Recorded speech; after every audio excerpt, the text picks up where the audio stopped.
So even the interviewing, I thought I just have to get people. I can train them the skill and the knowledge. I just have to have someone that's honest, that's transparent, that cares about people deeply, that has emotional connection and can join me on this ride of feeling. This is the Aesthetics Growth Podcast. Hey, everybody, and welcome back. It's Bref. We're back with another episode of the Aesthetics Growth Podcast. And I am super excited to welcome Rana Kennelly to the show today. Rana is an absolute ambassador for the industry. She has worldwide acclaim. I've been just really enjoying catching up with Rana here for a few minutes before the show. She is the owner, the founder of the Confidence Bar and the Confidence Lab, based out of Chicago. I think today we're going to peel back some layers on authenticity within business, on leadership, and sharing some really valuable insights with our audience today based on Rana's journey. Rana, I'm not going to butcher it anymore. I'd love for you to introduce yourself a little bit, and for our audience I'm super excited for them to hear from you today. So welcome to the show. Thank you. That was such a nice introduction. I'm like, how do you know all that? You really did creep on me. I did a little bit of creeping, and it was fun as well. I had to stop myself. You could just do this for hours because you truly do have some incredible, just authentic material, and we'll get into it. But from your socials and from checking out the educational stuff that you do and the congruency with work and life, because you enjoy doing everything that you do. So God, I could just talk about you for about an hour myself, about how much I've learned and enjoyed seeing your stuff here. But I won't do that. I'll hand it over to you to for anybody who maybe hasn't creeped on you a little bit, to if you introduce yourself and just let us know a little bit about your background and journey. It's one of the hardest questions to answer, is tell us about yourself, because you immediately kind of get a little shy and awkward and just like, can we go to the next question, please? But I think that one of the things that you said that was authenticity, and it's just easy to be yourself. I'm not ever trying to look like to be someone else or do something else. I'm very comfortable in my own skin. I know that we're on planet Earth for a very short time, so I'm going to make the most of it. You know what I mean? And I get people coming up to me a lot saying, I'm just so impressed by you, or, so pleased that you're speaking and talking because you're real. And I'm like, we're all real. You know what I mean? We're all real. And I think it's a cultural thing. Like, Brief, you said you're from Ireland, and instantly you had those connections. When I'm traveling and I bump into someone from Ireland or the UK, I'm just like, there's just this instant connection, where I think living in the US, everyone's a little bit more polite. They sort of step back a little bit more, and they don't sort of fully just let themselves go. Well, but from being the Irish, Kiwis, Aussies, it is what it is. This is who we are. We're very straightforward. We say what we mean. And I joke with my team that I've got Tourette's. Lucky we don't have an HR department. I would be reprimanded every second day, You can feel free to say whatever you want on the show. We can edit things after, but if you want to drop bombs, let's do it. I know. I met with the business coach earlier in the year, and she said, she sat with me and she said, what is the number one thing that you want to get out from this coaching? And I said to her, oh gosh, I don't know. And then I went, freedom. But what was happening when I was having this coaching session, it was at a taco bar next to the office. Two of my teammates walked in, and I'm like, oh my gosh, what are they doing in here? And I said to this business coach, my team's over here. Oh my gosh, how embarrassing. They eventually saw me. They've got a glass of wine in hand, and they walk over and they're like, what are you doing here? I'm like, well, meet Susan, my business coach. And they're like, why have you got a business coach? Just ask us, So I turn up. I know. I'm like, guys, I need a business coach to manage you guys and manage myself. But I turn up to work the next day and I said, listen, I'm not going to call you retards anymore. It's going to be remedial. It's remedial is the word for 2025. And they're like, they gave me some other words that I could have used instead that I'm not going to say here. But we've just kind of got, at our practice, we've got this connection where we can have a good laugh and nobody's offended. And it's all in good heart and good jest. So we have a good time. I always say, work hard, then we have the fun. It gets a little off-centered if we have too much fun and then we're not working hard and fulfilling what we need to do. Right, right. Well, Mm. I mean, you nailed it too. Like when we go back, right? Your best friends. I'll always say when I go back to Ireland, people over here will say, "Well, you've still got a little bit of an Irish accent." I'll say, "Interesting," because when I go back, my friends all call me the Yank, right? Which good friends would do. They would tease, they would jest, to have Yes. some fun, and that's what we're talking about here. But also, as you're talking about that connection with your team, right? You can only do that stuff when you have close connections, Yeah. flag people off or tease them, as we'd say. What you mentioned as well, Rana, kind of like as I was creeping on you a little bit, brought to mind sort of your core values, which just get like the logo I saw and sort of the Yeah. authenticity, the peace, the helping others aspect, right? And from what I was learning more about you before we got to speak today was that to me that seems to be at the center of Mm. you, your core values, which then imprints and then passes on your team. And it's really that, I think, that comfort, right, that you put people in to be able Yeah. to help them, like to help them to essentially to look better, to feel better, and be better versions of themselves. Um, I might have derailed a little bit there because one minute we're talking about the slagging team members off, and now we're talking about the core values of the company. But it really does seem that just that personality, that authenticity, just from the get go, is at the center of everything that you do. Yeah. I couldn't be anywhere, and I know it sounds cheesy, but without my family support, and my team support. And that's why I choose really carefully who comes into our team, but also my team chooses that too. I say that they're vicious guard dogs. We have to, as a business owner, you're constantly seeking potential that next superstar to join your superstar team. But they're just so hard because they don't want to let anyone else in. I'm like, Mm, guys, know that I'm going to make the right decision for the team. But everyone's so connected together, even though we're from very, very different backgrounds and we're very, very different people. As a team, we just work because ultimately we've just got respect for one another. But we also have that a lot of playtime as well, where we just tease each other and have a good time. And it's a little different to what other people have. Like today, right before joining you, I was in our huddle, and then we've got a one-on-one customized training at our office going on today. And the person that's come in for the training, she goes, "Oh my gosh, you guys are just exactly what I saw on social media." She goes, "I feel like I know you before I even get here. And you're exactly what you are." And I said, "Of course, we're a little bit weird, but we've got good intentions." You know what I mean? We've got good intentions. We want to help each other, help our patients, help the next generation of aesthetic practitioners, and just elevate aesthetic medicine.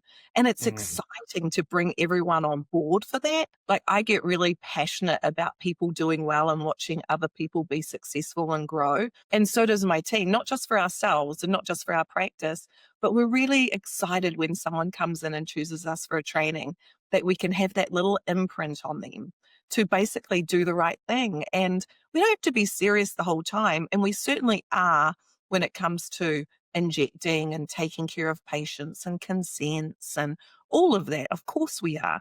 But it doesn't stop you from having a little bit of fun in your day. right, right. No, for sure. And we said there, the do the right thing, right? That's Right. like the personal, the business mantra.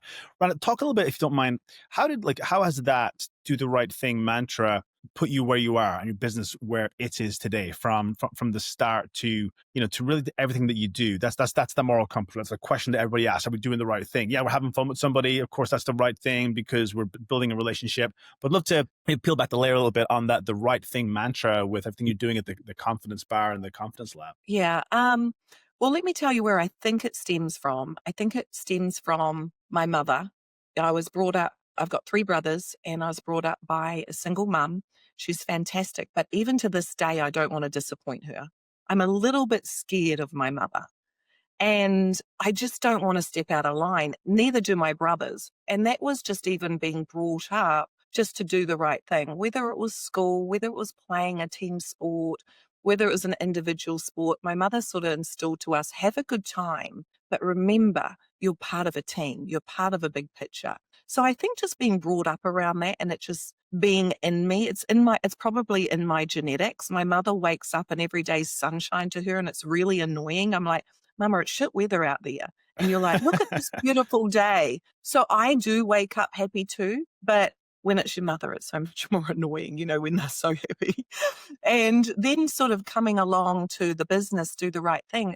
To me, it's really easy, but believe it or not, some people have come from different backgrounds or different places of business or different communities, and you actually have to train them. You would think it would come naturally, but it doesn't. Their norm is not your norm.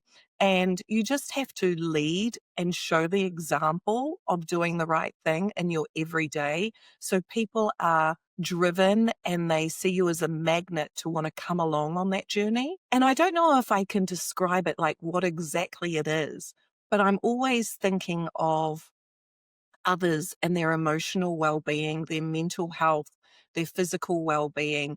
It's not one pathway. It's just encompassing everything. And in our practice, we give a feeling.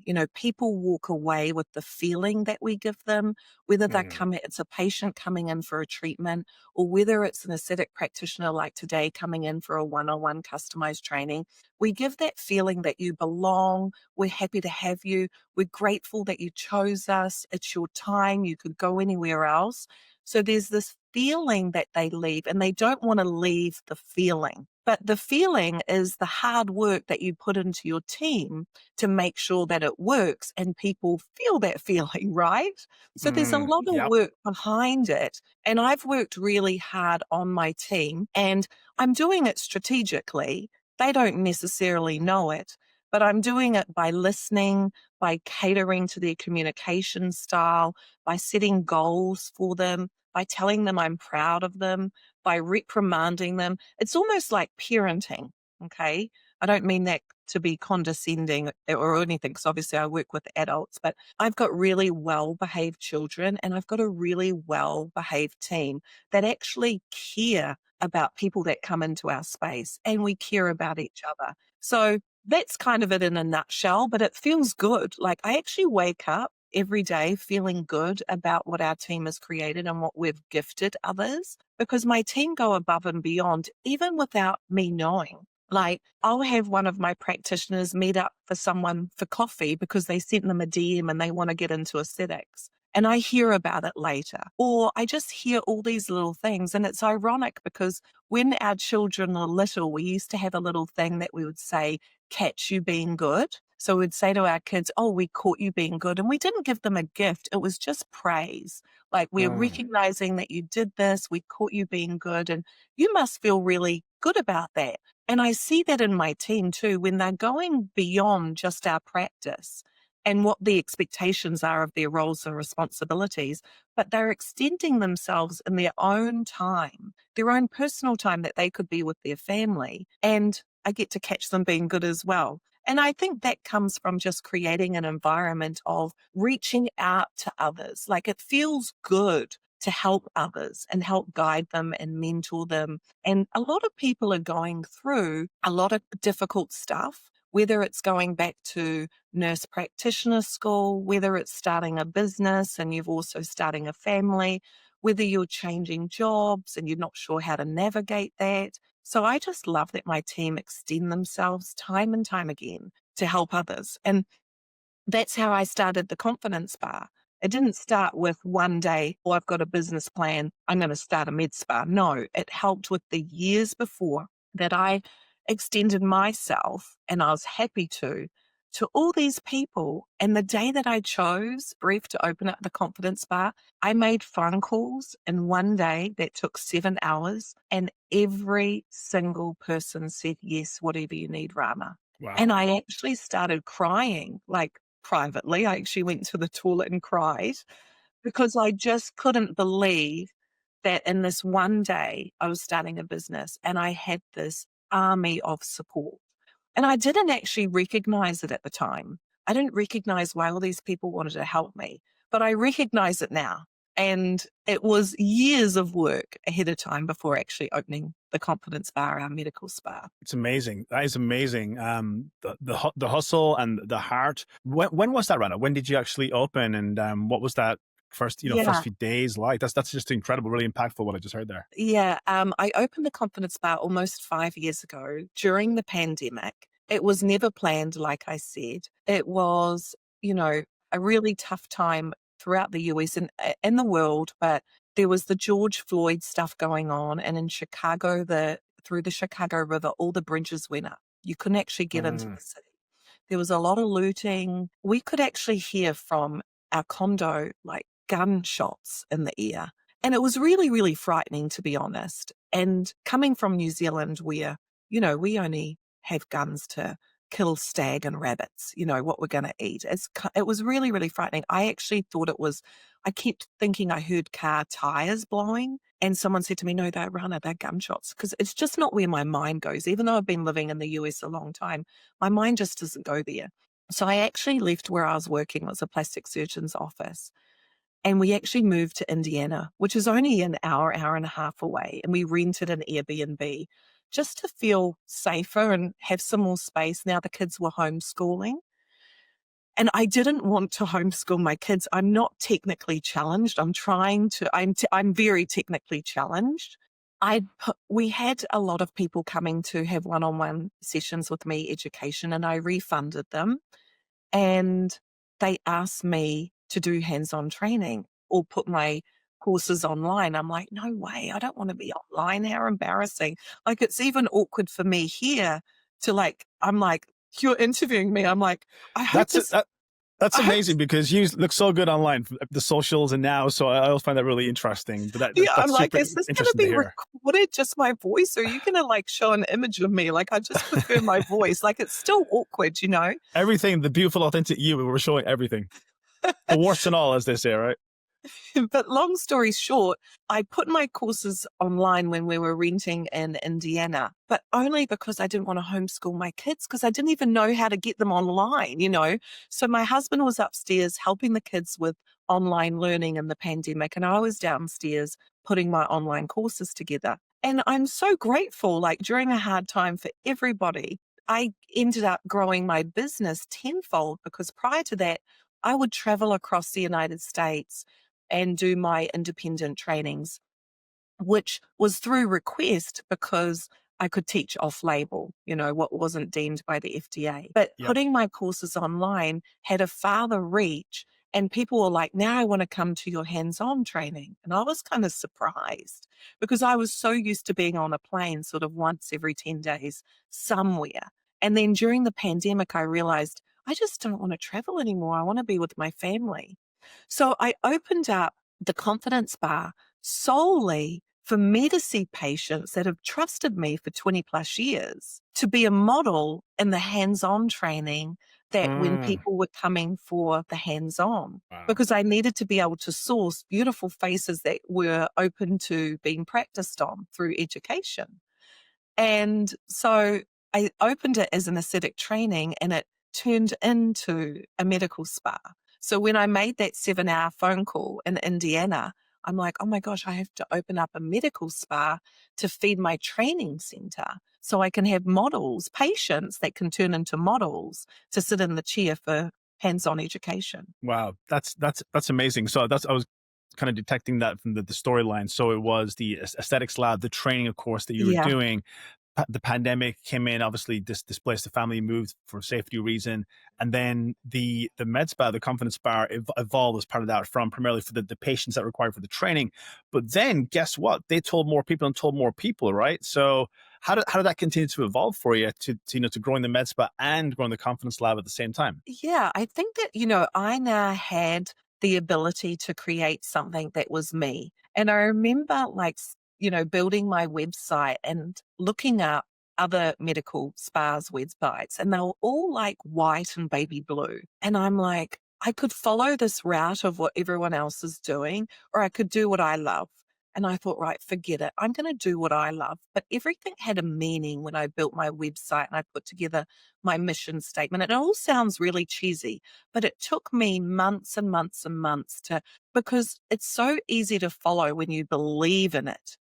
So my branding colors came from inclusivity. I wanted all skin types. So I've got kind of this peachy colors to chocolate brown to vibrant oranges. Then I had the koru that is from New Zealand, the opening of the silver fern on a sunny day. That's new growth and stretching out and reaching out to people. So everything had a place and a meaning. And I was like, do I not put the dead animal head in the waiting room? Because I love faces, I love animals, I love everything a little bit different. But I brought in my own flair. And some people are like, Rana, when they come into the confidence bar, I would love to see your house. Did you decorate it? I'm like, yeah, but I just love to. I realize that I'm always surrounded by faces. And I didn't realize that at first. And I just enjoy looking at dimensions and faces. Like even behind me, there's going to be faces. Mm, Over here, there's faces. So that was just starting the business. Like even the aesthetic was what I like to be around and what I like to look at. And then I was able to create the feeling, right? It's coming from me. It's starting with me. So as I brought my team on, and doing those interviews. And I was drowning in those interviews. And you didn't have ChatGPT then, Breath, to say how to interview someone, what to yep. say, what to do. And so even the interviewing, I thought, I just have to get people, I can train them the skill and the knowledge. I just have to have someone that's honest, that's transparent, that cares about people deeply, that has emotional connection and can join me on this ride of feeling. And that's what I've got. I've actually hired staff that are intellectual, of course, they're very smart. I fortunately get to learn off them now, but they're good people and they've got big hearts and they actually care. So it's been such a wild ride and it's not all been positive, that's for sure. There's been some long, long nights, some early, early mornings, but I don't wake up anymore with sweat between my cleavage, worrying about anything anymore. The first time I had to let someone go, it was just like 2 to 3 weeks of waking up in the middle of the night with heart palpitations. And I never even told my family about it. I didn't want to wake my husband up in the middle of the night. My kids were little. I really grew through those personal struggles. The mere fact that I had to let a team member go so the team could grow was really, really difficult. And I don't forget that feeling. But I'm not going to say that I've hardened because I've not. I'm just much clearer now with my expectations and my communication style. So when I'm Amazing. interviewing, I have very clear expectations. I listen. I'm like, are you on board for this big picture? I bring out the confidence code. I talk about our philosophy, our values, our mission. I don't know if these people are listening, but I keep repeating it. And when they get brought on board, it's really important for me to keep repeating that and planting those seeds, even with my existing team. Amazing. Hey, so a quick message, then we'll get right back to the show. This episode is brought to you by ClinicGrower, my growth marketing agency that helps medical spas and aesthetic practices to scale sustainably with multi-channel marketing, with smart automation and real-world conversion strategies. Now, I know that might sound a little bit vague, and that's because growing your business isn't really a one-size-fits-all formula. Every practice is going to be different, and so should your marketing plan too. So at ClinicGrower, we offer a completely free marketing audit, a growth plan that's customized for you and for your business. This is going to include a full analysis of your current presence, your current marketing, your local competition, and also a roadmap, a growth plan designed to help you to attract more high quality patients and to increase your revenue and to grow your business. So if you want to scale with clarity and confidence, just head over to clinicgrower.com/schedule to book your free consultation. That's clinicgrower.com/schedule. Now back to the show. Amazing. So that's just been a training right there for so many viewers, listeners. The things you mentioned, Rana, as well, are often the things that can be glossed over, or people will retrospectively try and bake in mission, vision, values into a kind of a moving machine. But Yeah. you obviously had the foresight, just the intentionality to sit down and do it right, was to create that to create that mission, that vision where you were going, and then the plan, and then, as you said, just through those authentic conversations, getting good people, having a code, or that compass that you have with doing the right thing and authentic, transparent people. So many people get that wrong or struggle with that. And the way you described it there almost sounded easy. I know it's not. It took a lot of time. Oh, But if you were going to break it down, and perhaps when you're coaching and training people as well, how do you do that? How do you instill the importance and maybe give them sort of a couple of checklist items to make sure those foundations are in place? yeah. I think one of the most important things that we've implemented this year is just a morning huddle, getting everyone to start the day on a positive note. So we do lots of different things like shout outs to someone that's accomplished something great or someone that, we've caught doing good. So there's always a positive, but then there's also the business side of things that, Griff, you're really good with. You know what I mean? Like I'm not good with SOPs and numbers. It doesn't fill my cup. You know, I joke that I have to count on my fingers, and I do, and I still get it wrong.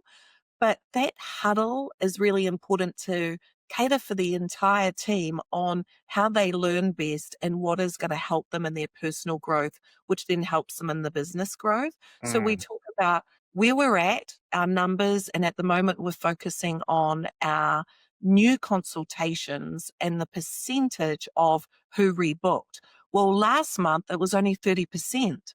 And since we started it this month and it's only been 3 weeks, we're at 70% just by focusing on one small thing and also letting the team know. And they've communicated this to me too, because you can have some team members that are going to say things like, well, we're focusing in on the numbers and we don't want to be pushy and we're not selling product. And we are a practice that is very ethical, fairly priced. We do not push stuff into people's faces, but you're still going to have staff members that kind of bring that rhetoric, and you have to then redirect it and say, that's not who we are. But this is about transparency of the business and you guys knowing where we're at. So you're going to have some people that want those numbers and some people that don't. But then you take it an extra step and you sit one-on-one with that person and say, tell me where you're at. I'm trying to understand. I'm listening to you. And then they'll tell you a story. I worked at another medical spa and they did numbers and they made us fight against each other and there was stealing of patients. And so then you work out where that feeling's coming from and you reiterate, that that's not us. And they're like, we know.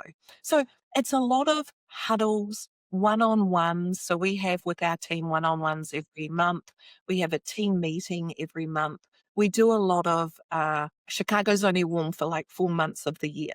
So we go out for lunch every month in the summer and just close the office and spend time together. And there's a lot of just like the word of the year this year is collaboration. That ultimately to me means communication. So my mm, focus has been communication, which then brings a collaborative team. Our last year's word was elevate, and everyone did elevate. And our last year's focus was presentation skills. And now my team speak at conferences. We've made these successes individually and together. And then this year's focus goal is facial anatomy. But the mistake that I made, and I only just recognized it, and we're over halfway of the year, that focus goal of anatomy is for the practitioners. But now I missed out my concierge team. So sometimes you're just sitting there going, oh, and I'm like, but you can still have a goal for the rest of the year. And now on Monday, I'm bringing in my concierge team and we're going to talk about that goal. I'm going to apologize and say, hey, listen, our focus was anatomy, facial anatomy this year. That doesn't necessarily pertain to you when you're not injecting faces and what have you. But let's come together, work together, and let's focus on that goal that we want together as our concierge team for the next 4 months. So mm, bringing it all together is always dropping in, what your values and your goals are, but also focusing on the practices goal for the year and the word of the year. So if you called any of my team now, they would be able to tell you it. So a lot of it is repetition as well, because people learn differently, they hear differently. So I find multiple channels to deliver the communication because we've got a team where our practitioners are not all full time. And I give a lot of flexibility because I like flexibility and I believe you're a great practitioner when you're well rested. You don't make mm, mistakes. So we have to work extra hard with our communication because people aren't in the office every day. So we're filming our Zoom calls. We're filming our excuse me, we're filming our team meetings. You can Zoom in live, you can enter in live, or we can send you the recording. And your business is successful, Brief, when your staff members, it's a day off, they're at home with their family, but they've tuned in for a team meeting. Yeah. So things like that make me realize that we're doing things right. I also know that our business is successful when our team calls in on their day off and they bring in their husband and their kids and they eat lunch in our staff room. And I'm like, Absolutely. so Amazing. it's like a welcomed place for not just our team, but our guests that come into our office. Our patients ask to come in on their day off as well. Can I come in without having a treatment? We're like, of course. So we create this atmosphere of open door policy. And if you came to our practice, you'll see that even sometimes we're injecting our patients with the door open. Our patients recognize the importance of further education and the importance of us as practitioner getting a second opinion and calling Mm. someone. I often say no to patients, and my patients say to me, can you just get someone else to come in, and see what they say? Because I knew you were going to say no to today's treatment. So it's kind of cute that even the patients are like, can you go get someone else and see if they'll say that it's okay for you to do it? I want to get it done. Rana said I can't do it. Please, can you do it for me? That's amazing, and it takes that trust, right, to create that in both the patient experience, so that they Yeah. trust your no, and then the fact that you're bringing the open door policy. There's so much there, and Rana, by the way, congratulations! Just what you said was amazing. Like towards the Oh, beginning of that session on growth and how you run the business, but the attention, the focus, as Tony Robbins would say, where focus goes, energy flows, and you've put some energy into the patient experience coming back, focusing on the return visit to go from 30% to over doubling it in, I think it was 1 month, if I heard correctly. yeah, just 3 weeks, just by Just letting the 3 team weeks. know numbers. So Amazing. every day we say, we had 5 new patients yesterday and 3 rebooked. So let's Mm, go out to those 2 patients. So this morning in huddle, we offered the practitioner to call back those patients and check in, but also our concierge team. And it is not a hard sell at all. It's just a check-in. So when our concierge does it, they say, how was your experience with us? Is there any services in our practice that we don't carry that you would like to see? And the best thing for business growth is the question that I like is, what made it hard for you to come to our business? And that's when we get the feedback to make it even better. yeah. I love that. I love questions. I love problems and I love finding solutions. Mm. How did you find that particular problem to solve? What was the kind of the impetus leading up to this is the thing we're going to focus on now? It was the numbers, possibly analyzing them. No, the period, in aesthetics that our quiet period is when it's the summer holidays Yeah. and the mums are spending time with their kiddies as they should. But that means that our visits go down. So we focused that period of time. And also a lot of our team members are away during that period as well because they're spending time with their family. But for those that were working, we're like, okay, let's bring these numbers in of occupancy rate and retention and really get the feedback. So we we kind of struggled through it at the beginning because what we were doing is we were doing the month and then we would wait till the end of the month, get the list of patients that didn't rebook and would all call them in that next day or two and get the feedback. What we realized, it was better to have a touch point on that patient the next day or the day after. So that's what we're currently doing. So it's taken Mm, it from 30%, which is a low holiday summer month anyway, and it has raised it to 70% just by those follow-up phone calls and also letting brilliant. our team know the retention rate. It's amazing. Brilliant. It's so simple. And you're Yep. talking to someone that doesn't love numbers, but now I'm in huddle going, yes, Absolutely. yes. That's something to celebrate. And we know that Yeah. business runs on numbers. Run a quick question within that. Are you, when the patient is at their initial visit, are your team kind of suggesting or some part of the process saying, make sure you save our phone number because we'll be giving you a call the next couple of days to check up on you? Is that kind of the expectation that you set? Yeah, so we've got 2 ways of new consultation, virtual and in person. And what Mm, we notice with the in person, because they're getting that feeling, that's always 100% booking, if not treatment on the same day.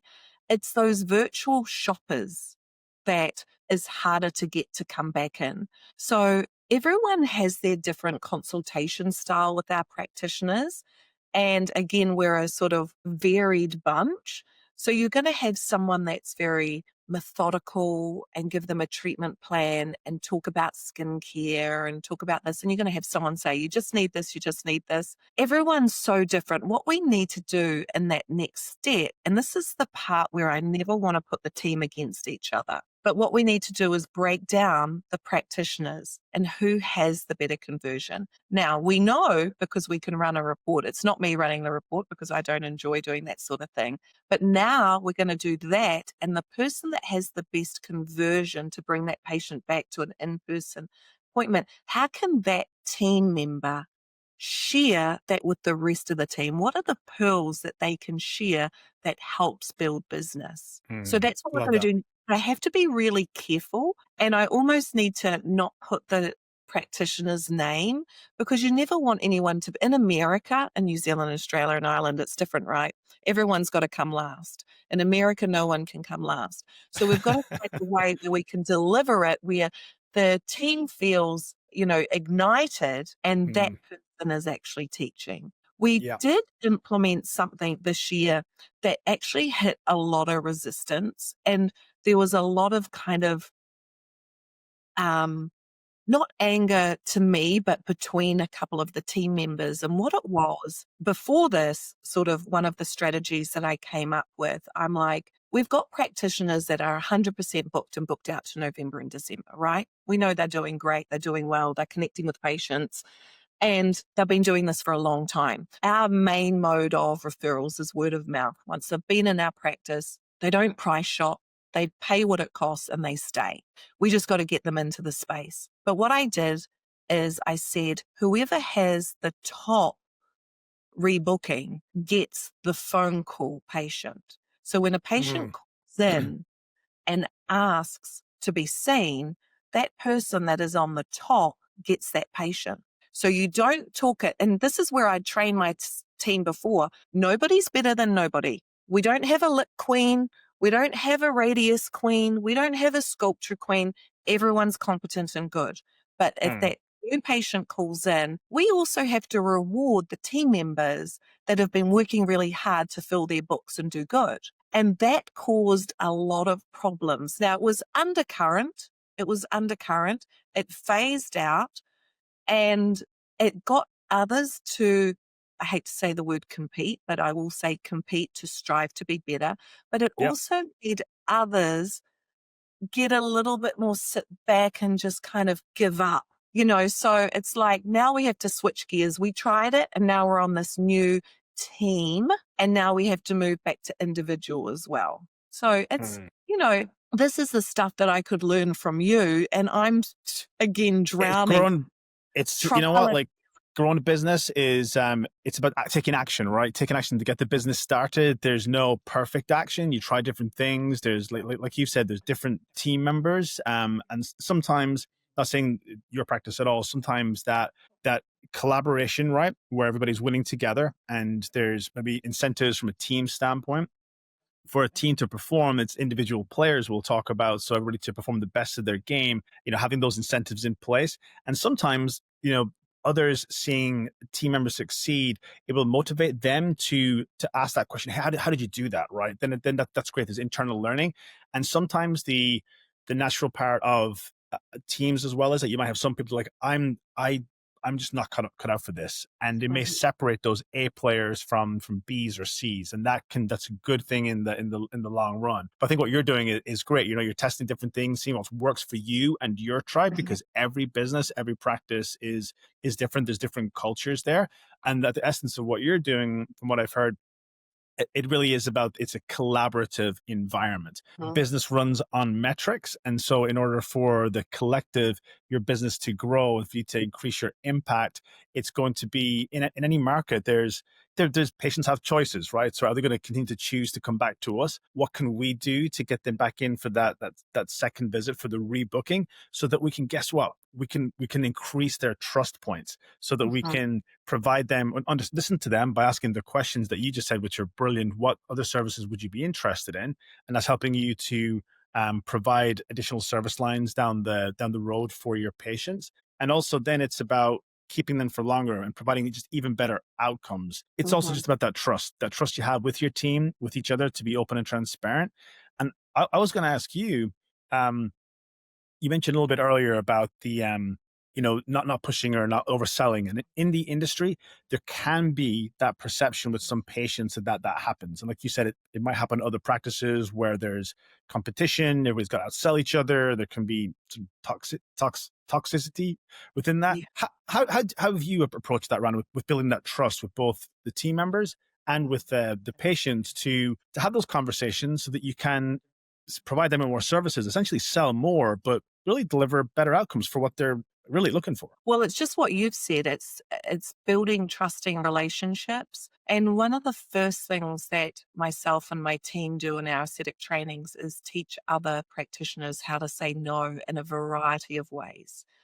Not to badmouth other practices, not to badmouth other practitioners. You just kind of can we I role play with them and I give them examples like, Breath, this week, I got my first ever bad Google review. And ultimately it was from saying no to a patient that was mentally unwell, you Yeah. know? And once I got that Google review, I contacted the patient. I was able to speak with them and I said, thank you so much for allowing us to have this conversation. It didn't help much, but I was heard and they were heard again.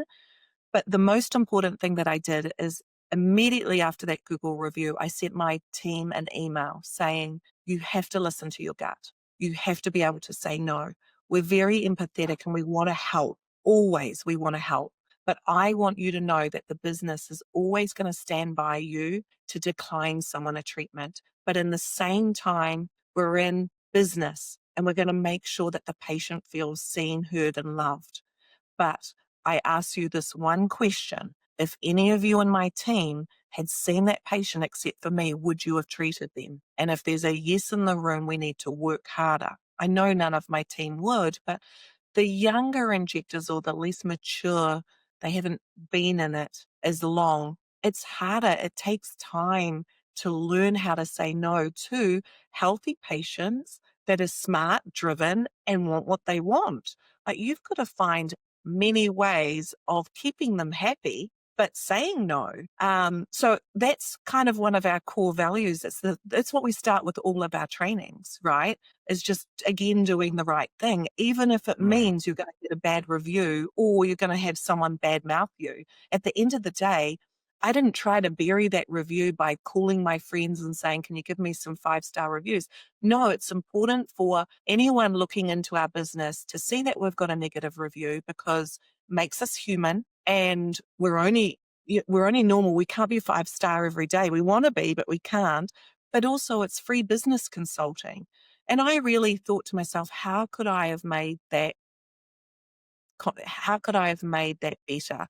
And there's sometimes where I remember saying to this patient this week, I actually care deeply for you mentally, emotionally, and physically. And I truly mean it when I say it, but I can't give you what you're looking for. I'm not the practitioner for you. But here's the sad bit. This person can go down the road and get treated tomorrow. But Yeah. that's when it becomes a bigger problem. That's when it becomes a bigger problem. This person flew in for a consultation. They actually replied to me by asking for their flights to be reimbursed. They asked for me to give them 70% off their treatment when I deemed them fit. Like, imagine if I'd actually treated them. It would have Hmm. turned into a snowball of, I don't know. But it's good to have these little spanners in the work because it makes you feel human. I feel bad, but I know I did the right thing. At the end of the day, I did the right thing. Yeah, 100%. And that is, it sucks getting that bad Google review. And, most businesses, especially if you're, if you're in business for a while, right, you will, it's inevitable, Mhm. and it can come down to many different reasons. I think what you're saying, they're doing the right thing. And at our company, ClinicGrower, we'll talk about extreme ownership. So are we doing the right thing by our team, by our clients? And inevitably, somebody will leave a bad review. It happened. It happened once to us. It was terrible. In fact, the same person duplicated a review. But what you said, like, connected with that business owner, and you want to find out like what went wrong, identifying every step of that new patient journey in your example right there. And unfortunately, when it comes to patients or to clients, it's not a passive situation, right? There's got to be participation. A patient needs to either do some post treatment work or to be honest and integral in the consultation, all these types of things. And for different reasons that you mentioned there, those things don't always happen. But it's I think what we can learn, what you said there as well, Rana, is asking the right questions. When you have that code, that do the right thing mantra, is really just following that code, and that will steer you in the right direction as it inevitably is for you and your team there. But it sucks getting those bad reviews. For anybody listening, what Rana did, just replying, having that conversation, providing an honest reply on that review so people can see the humanity there. And in most cases, that's actually helpful. People are these days typically scanning for a bad review to find out how was that handled, what was the Yeah. context to that review. So definitely applaud you and the team there for doing that as well. On the educational side, we kind of talking about the patient journey, growing the business, the trust factor you have in your team. How important the fact that you're educating people in the industry and educating your team to stay at the top of their game as well. How do you handle that, Ryan? Like, what's the type of things that you normally do to whether it's different conferences, your team you mentioned there presenting at conferences now? I think that would be incredible to peel back a couple of layers on if you wouldn't mind. Yeah. Yeah, it's so nice to be surrounded by people that are just so invested in their own learning. So it's not just the momentum that the practice gives our team.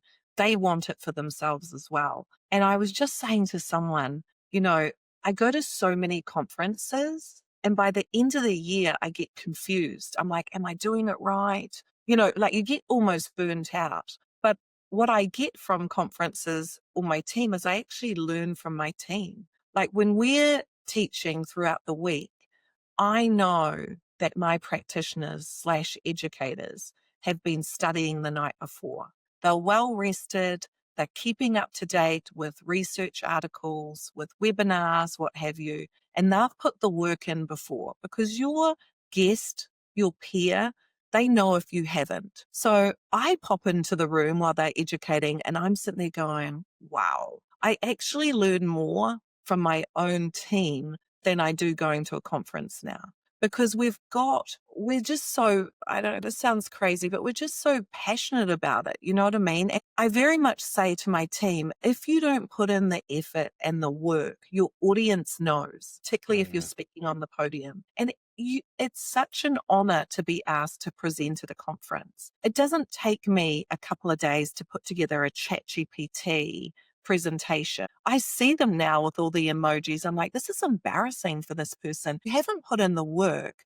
This is subpar and it's embarrassing. So I say to my team, if you don't put in the work, remember your audience is gifting you the time, the most valuable gift. They know it. So we don't just do that when we're speaking at conferences. We do that every day with our patient care and when we're teaching our peers in one-on-one trainings, small group trainings. And I'm just so proud of them because it does take work and it does take time away from your family.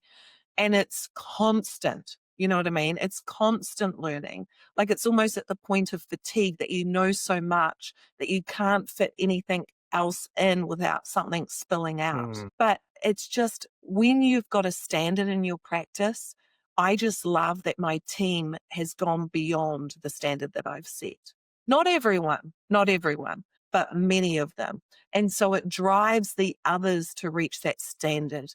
And my team also congratulate each other. We had a 2-day training on Friday and Saturday, and Christina was talking about facial anatomy. One of our practitioners was getting drawn on, the other person was contributing. And when our guest got up, because then we're going upstairs for the hands-on, my 2 practitioners said to my other one, wow, that was amazing. I'm so impressed, And that day, I actually had a business consultant come in and watch our team to see if they could give me some constructive criticism. And she said to me, the way that those 3 educators spoke and were together, they each gave each other time to contribute to our audience. and you can see that they're connected. You can see that they care about each other. You can see that they're congratulating each other and they're switched on. No one's on their phone. No one's, cracking a joke. This is serious. We have fun.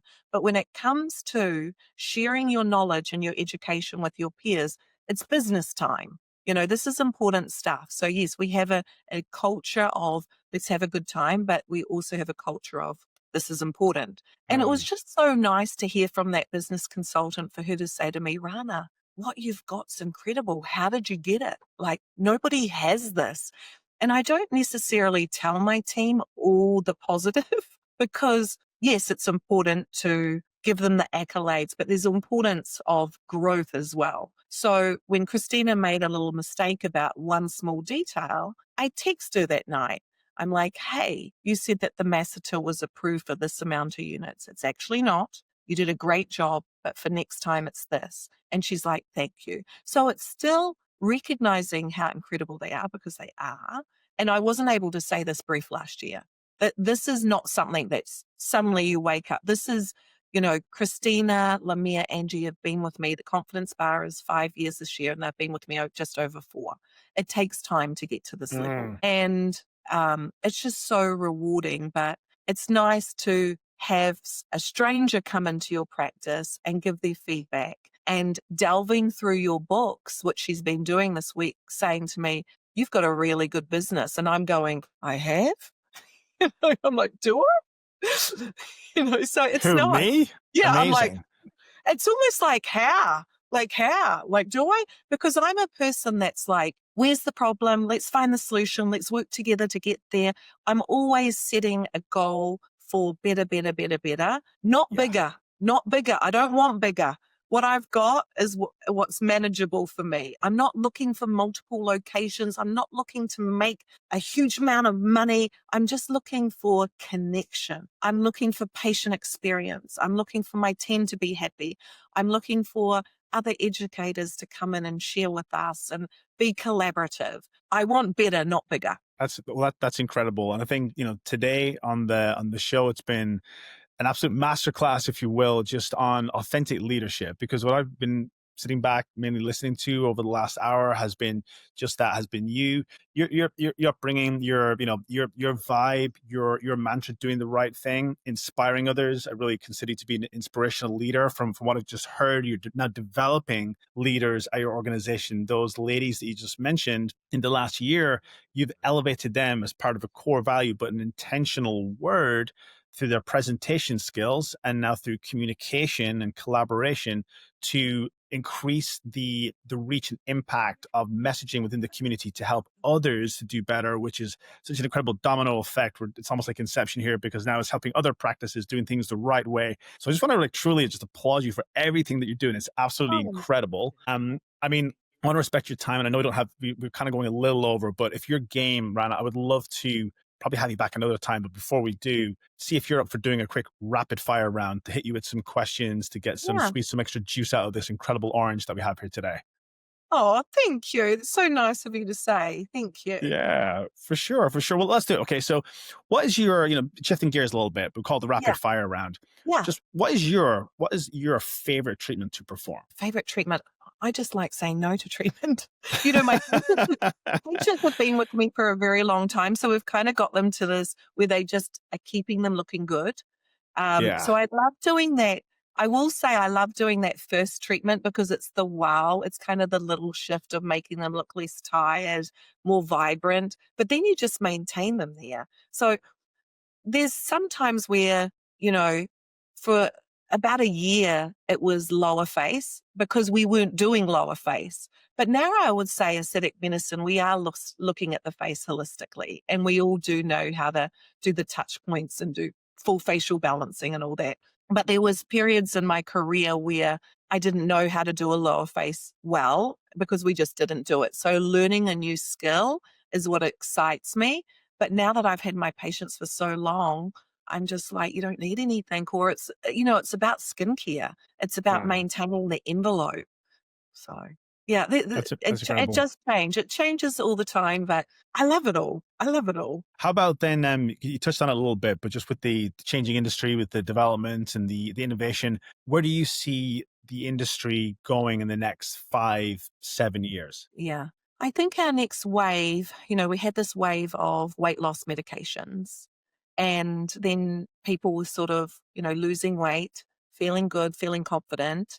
Um, some of them lost too much weight, to be honest, like aesthetic practitioners, people that didn't need to be on it. So there's that other extreme of going too far. But, you had patients coming, and we didn't do weight loss in our practice, but they lose weight, they feel good, they want to have sex more. Now they're talking about hormones, peptides.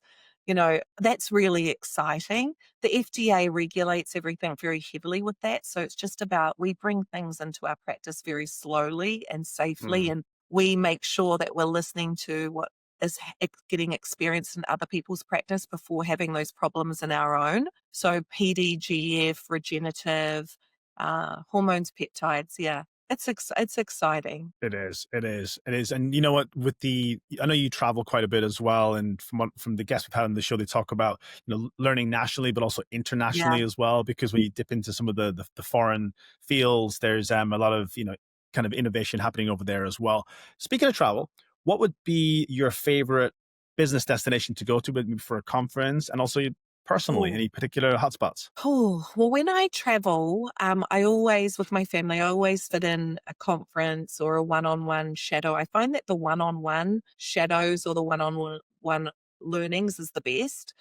And I probably go not so much for the conference, but I'll see a speaker at a conference that I connect with, and they've done a really good job. And then they might not even offer one-on-one trainings, but you'll be surprised. You've got this reach now through social media, LinkedIn, where you can send them a message and like, oh my gosh, they replied to me.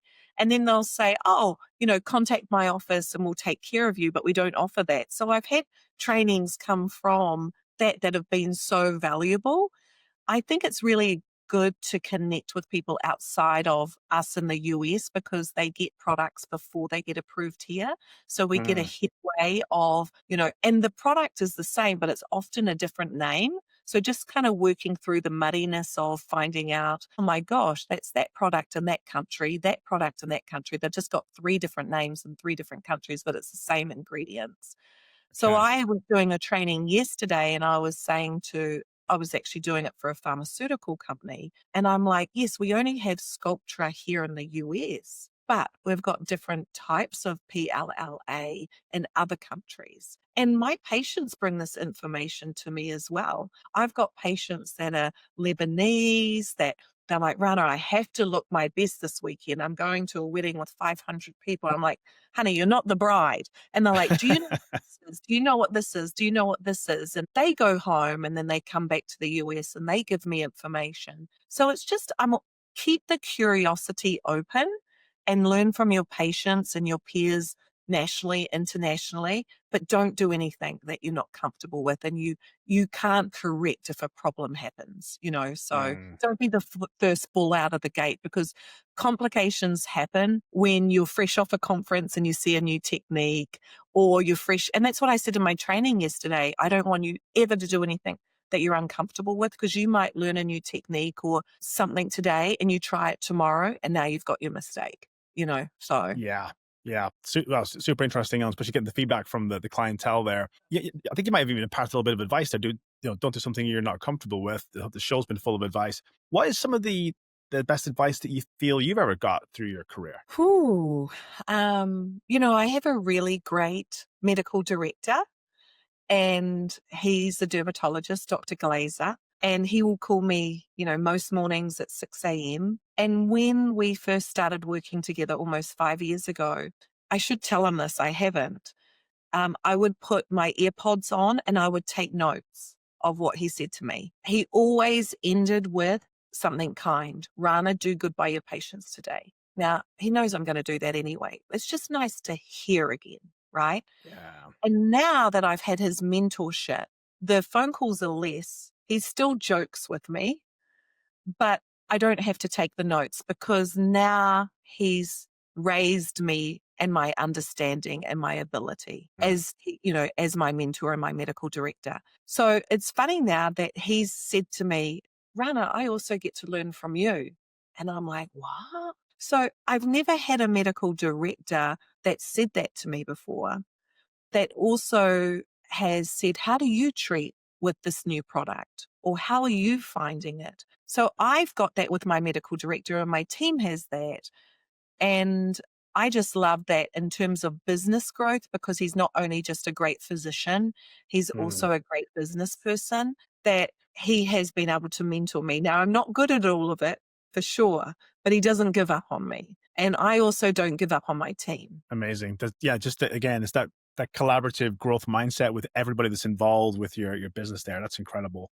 How about then for anybody who might be listening, if you're going to impart them with a final pearl of wisdom, any particular advice you might give to perhaps like some of your students that are sharpening the game, or someone who's trying to make that breakthrough, getting their medical spa into a more established situation? Anything particular you might want to impart on any listeners? I take, everything is hard work, but if you're driven by your passion and you mix it with some hard work and a bit of fun, we've got one life here on earth, just make it count and enjoy it. There's been times where I haven't enjoyed it, for sure. But I can come out the other side and look back and go, oh, I managed to move through those hard times, and I actually learned from it, and I got growth from it. It was not fun during it, but I can look back and congratulate myself for moving past from it and learning, and then being able to help others by sharing it. Absolutely brilliant. Yeah, for sure. With I think with growth, there's always an element of discomfort. And for anyone who's listening, but if you're going through that, building a business is generally business, whatever stage you're at. Take those words from Rana, and hopefully you can use them to your benefit, because it isn't easy. If it was, everybody would do it. But it's the impact that people like Rana, like their listeners, are making. It's that collective of people in this audience that are truly helping people to not only look better, but to feel better and really be better versions of themselves. And Rana, I just want to really, from the bottom of my heart, say thanks so much. I'm so glad to have been connected with you a few weeks ago. It's been just a pleasure to get to meet you and to have you, share your knowledge and insights with our audience. For anyone who's been listening, been hanging in, and I'm sure they have been, what would be the best way for someone to learn more, to find out what you're doing, and to potentially reach out for more info? Oh, well, if we've got patients that listen out there, our website is theconfidencebar.com, and our training center is theconfidencelab.com. They're sister businesses, and that's probably the best way, just to have a look at us online. But also we're human. I actually just love to pick up the phone and talk to people. I'm like, wow, in 2025, people still do that?